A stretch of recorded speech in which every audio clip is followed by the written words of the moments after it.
अखिल भारतीय भिक्खु महासंघ के अध्यक्ष और महाबोधि महाविहार बोधगया मुक्ति आंदोलन के मुख्य मार्गदर्शक आदरणीय भदंत महाथेरो आनंद जी से विशेष मंगल कार्य हेतु गुजरात के दौरे के दौरान हुई मुलाकात के कुछ अंश। वर्तमान सरकार के कुछ मंत्री तथा ब्राह्मणवादी कथावाचकों द्वारा हिंदू राष्ट्र की अफवाह करने वाले और भारत के संविधान को बदलने की बात करने वाले मनुवादी व्यवस्था के पालक और मालक इनके मंसूबे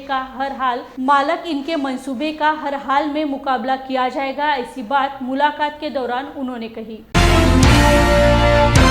ताकसांडे जी अहमदाबाद के आगमन पर मैं आपको, आपके दर्शकों को, आपके जुड़े हुए इष्ट मित्र दोस्तों को शुभकामना प्रदान करता हूँ। जहाँ तक वर्तमान समय का प्रश्न है, ये एक ऐसे दौर से गुजर रहा है जिसे हम एक तरीके से ये कह सकते हैं कि चौराहे पर जैसे कोई चीज पड़ी हुई है और लोग उसको अपने अपने ढंग से इधर उधर खींच रहे हैं। यानी हमारे देश की जो आज़ादी थी, हमारे देश की स्वतंत्रता थी, संविधान ने आम लोगों को जो फंडामेंटल राइट दिया है, वो संविधान के राइट मिलने के बावजूद भी आज इस तरह के माहौल पैदा हो गया है कि व्यक्ति उन सारी चीज़ों से अलग हट करके एक ऐसी बात पर उतारू हो गया है कि वो सिर्फ ये चाहता है कि कुछ साधु संत भी कह रहे हैं और यहाँ तक कि उत्तर प्रदेश के मुख्यमंत्री भी कह रहे हैं, वो तो एक बात ये कहती है कि जो गोली से नहीं मानेगा तो गोली से मानेगा, मैं जो है माफियाओं को मिट्टी में मिला दूंगा। एक सन्यासी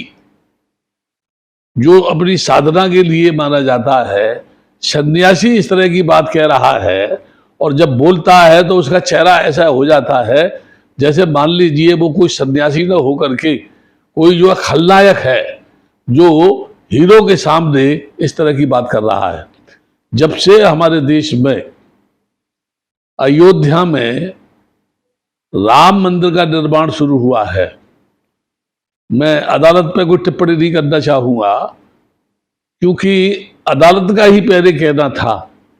कि अदालतों में फैसले जो होते हैं एविडेंस के आधार पर होते हैं, सबूतों के आधार पर होते हैं। लेकिन बाद में ये कहा गया कि भावनाओं का संबंध है, भावनाओं का प्रश्न है, तो वो जो है फैसला दिया गया, राम के हक में दिया गया। मैं सारे देश के लोगों से पूछता, राम कभी आए नहीं,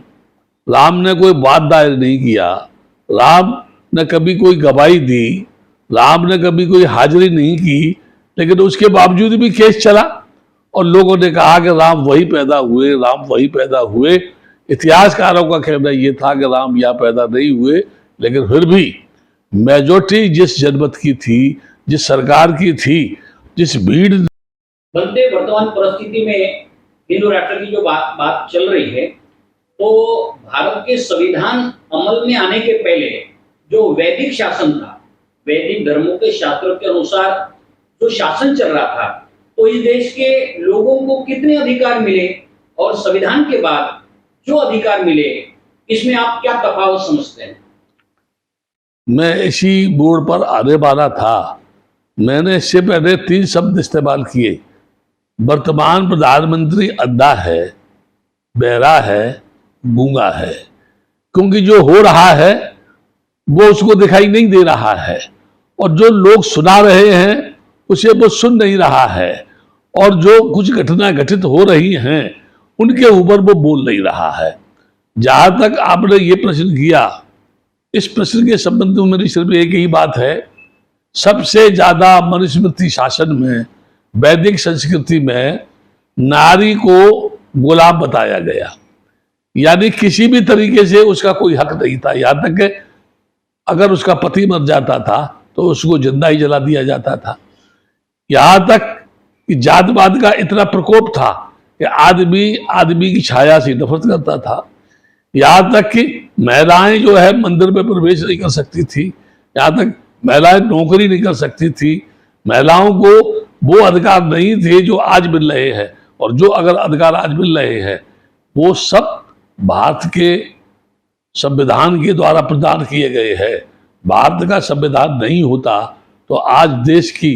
कोई भी नारी राष्ट्रपति नहीं बन सकती थी, प्रधानमंत्री नहीं बन सकती थी, स्पोकमैन नहीं बन सकती थी, मंत्री नहीं बन सकती थी, IAS PCS अफसर नहीं बन सकती थी, मिलिट्री में नहीं जा सकती थी। ये सारी बातें जो है संविधान के द्वारा है।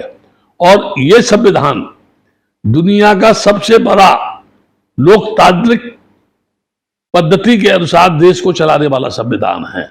इस संविधान को बनाने में डॉक्टर अंबेडकर को डिबेट में जितनी परेशानी हुई, जितनी तकलीफ हुई, कितने लोगों ने प्रश्न किए होंगे, कितने लोगों ने विरोध किया होगा, कितने लोग वो चाहते नहीं होंगे। जब उन्होंने हिंदू कोड बिल की बात की थी तो बात मानने की तो उन्होंने रिजाइन दे दिया था। मैं ये कह सकता हूँ भारत का संविधान अगर इतना मजबूत नहीं होता तो इतने बरस तक इस देश का लोकतंत्र भी मजबूत नहीं होता। इसमें कुछ जब से सिर्फ रे लोगों का प्रवेश हुआ है, सत्ता में जो लोग आए हैं, सत्ता के नशे में जो लोग चूर है, हालांकि वो संविधान बना नहीं सकते, समय समय में कहते हैं